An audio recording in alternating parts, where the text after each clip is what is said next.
आंतर्जातिक योग दिवसर उद्देश्य होउची योग माध्यम मानसिक और शारीरिक सुस्थता प्रति एक व्यापक जनसचेतनता सृष्टि करने, मनोवैज्ञानिक और शारीरिक कल्याण प्रसंग में यार महत्व आमे समस्ते हृदयंगम करिवार विशेष आवश्यकता रही। मानसिक सुस्थता और एक चापमुक्त परिवेशर सृष्टि आवश्यक आत्मसचेतनता तैयारी करने आजिर यही योग दिवसर एक महत्वपूर्ण उद्देश्य अटे। मु आज यही अंतर्जातीय योग दिवस शुभअवसर अनेक अनेक शुभेच्छा एवं अभिनंदन जनाऊँगी।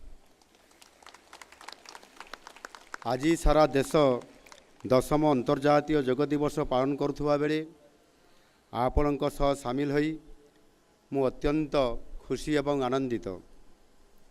प्राचीनतम भारतीय सभ्यता संस्कृति विश्व को योग बड़ी जो प्रमुख उपहार प्रदान करिछि सही परंपरा को आमे समस्ते पालन करने को आज एकाठी होइछु।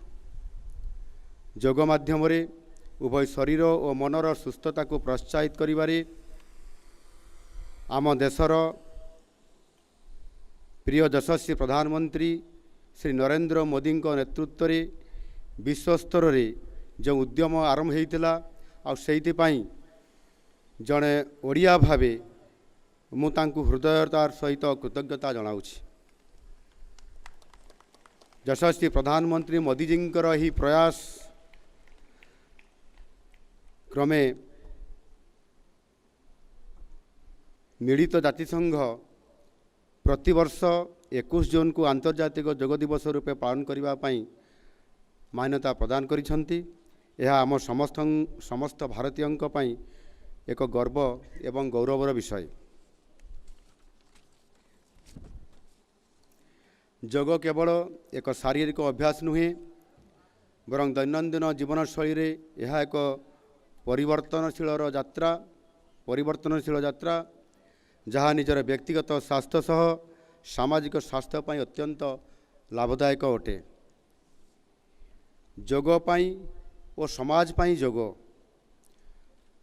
फॉर सेल्फ एंड सोसाइटी ये शीर्षक को 2024 मुख्य विषय रूपे ग्रहण करी आमे मानव कल्याण पाई योगर गभीर प्रभाव और शक्ति को स्वीकार करुछु।